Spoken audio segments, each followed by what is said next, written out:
বৈচিত্র্যময় পাহাড়ি জেলা বান্দরবনের রূপের জাদুর যেন শেষ নেই। প্রকৃতি তার আপন খেয়ালে এখানে মেলে ধরেছে তার সৌন্দর্যের মায়াজাল। প্রকৃতি কন্যা বান্দরবন কখনোই নিরাশ করে না তার পর্যটকদের। এক নিরন্তর সৌন্দর্যের বৈচিত্র্যতাই সর্বদাই মোহের জালে আটকে রাখে ভ্রমণ পিপাসুদের। বান্দরবানের পাহাড়, ঝর্ণা, লেক সবকিছুতেই রয়েছে বর্ণিল সৌন্দর্যের ছোঁয়া।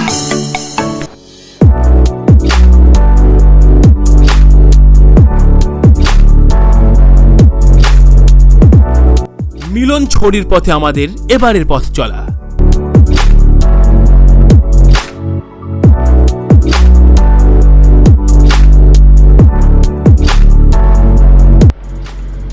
বন্ধুরা, বান্দরবনের দ্বিতীয় দিনে আমরা অলরেডি ঘুম থেকে উঠে ব্রেকফাস্ট করে আমরা এখন রওনা দিয়েছি নীলগিরির দিকে। আমরা এখন নীলগিরির দিকে যাচ্ছি এবং নীলগিরিতে যাওয়ার আগে আমরা আরও দুটি জায়গায় কভার করবো। সেটা হচ্ছে যে মিলনছড়ি এবং প্রত্যেকটা স্পট নতুন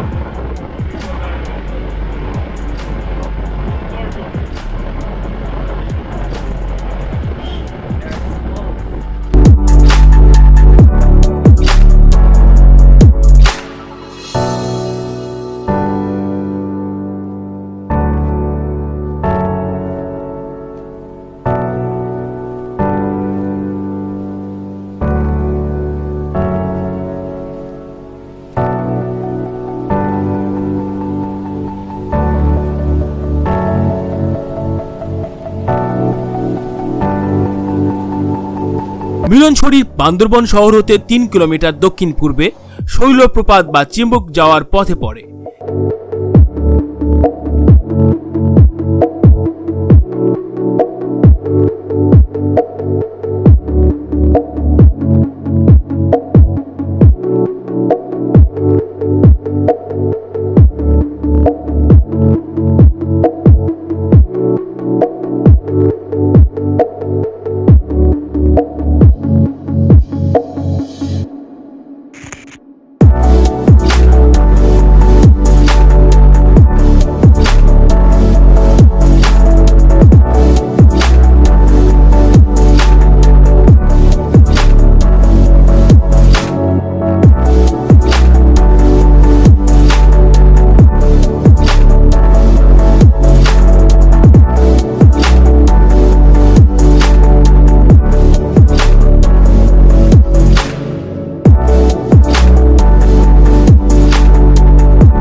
এখানে একটি পুলিশ ফাঁড়ি আছে।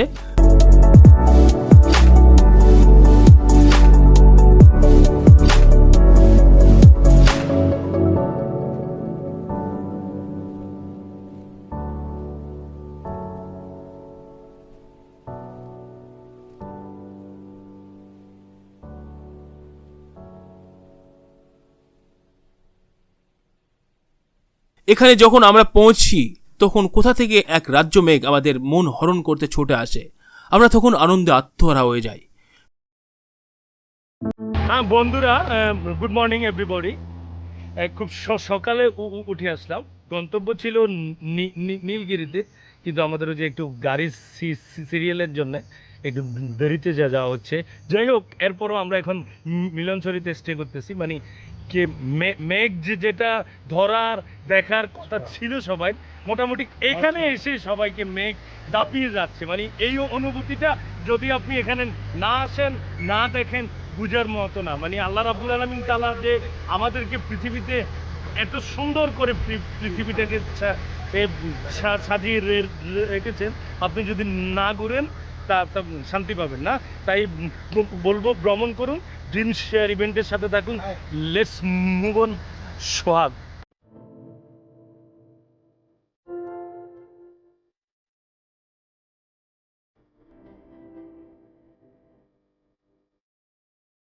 পাহাড়ের অতি উচ্চতায় রাস্তার ধারে দাঁড়িয়ে পূর্ব প্রান্তে অবরিত সবুজের খেলা এবং সবুজ প্রকৃতির বুক চিরে সাঙ্গু নামক নদীর পাড়ে।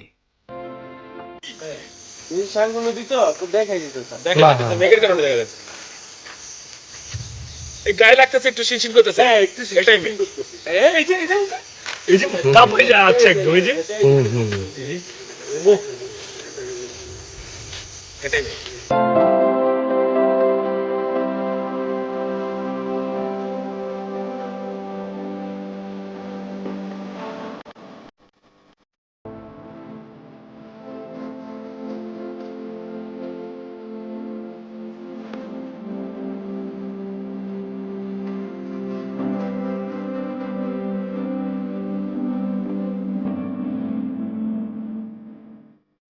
মিলনছড়ি আসল সৌন্দর্য ফুটে ওঠে খুব ভোরে অথবা সন্ধ্যায়।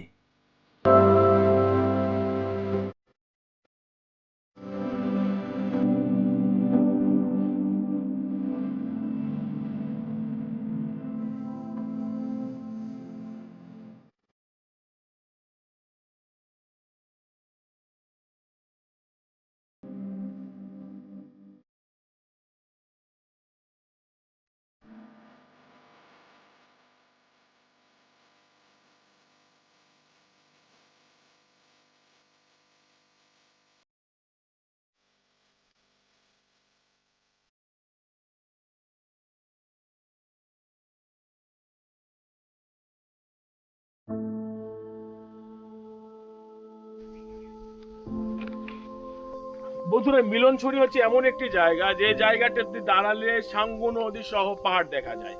অথচ আজকে আমাদের সৌভাগ্য যে সাঙ্গু নদী আমরা ঠিকই দেখতে পারিনি, কিন্তু আমরা মেঘ দেখেছি, অসংখ্য মেঘ, মেঘে মেঘে ঢাকা। আমরা যদি এই দিকে একটু তাকাই দেখি যে একবারে পুরো পাহাড়টা মেঘে আচ্ছন্ন, এবং মেঘের কারণে পাহাড়টাই দেখা যাচ্ছে না। মনে হচ্ছে যে একটা শূন্যর ভিতর, মানে এটার শেষ কোথায় কি আছে জানা যাচ্ছে না।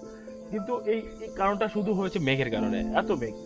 আমরা আসলে কল্পনা করি না। আমরা সকালে একটু মন খারাপ ছিল, তারেক ভাই তো বলেছে যে আমরা সময় মতো যেতে পারিনি, কিন্তু আল্লাহ আমাদের সহায় হয়েছেন যে আমাদেরকে যেই কারণে আমাদের মন খারাপ ছিল যে আমরা মেঘ হয়তো বা দেখতে পারবো না, কিন্তু মেঘ এত পরিমাণ দেখে ফেললাম যে মেঘের ঠেলায় আমরা পাহাড়ি আর দেখতে পাচ্ছি না, তাই না? যাক, এখন সর্বোপরি কথা হচ্ছে টাকা জমাবেন না, কারণ টাকা জমাই লাভ নাই, একদিন তো মরেই যাবেন। সব শেষ কথা হচ্ছে, লাস্ট কথা দিয়ে শেষ করি, সেটা হচ্ছে যে আমরা যতটুকু পেরেছি মিলনছড়িটার সৌন্দর্য আপনাদেরকে দেখানোর চেষ্টা করেছি মেঘ সহ। আমি এর আগে অনেকবার এসেছি মেঘ সহ দেখতে পারেন। তো যাই হোক, আপনাদের অবশ্যই ভিডিওটা ভালো লেগেছে, আর যদি ভালো লাগে অবশ্যই লাইক করতে ভুলবেন না, কমেন্টস করে জানাবেন কেমন হয়েছে, আর শেয়ার তো কারণ শেয়ার না করলে অন্য বন্ধুরা আপনাদের দেখতে পারবে না।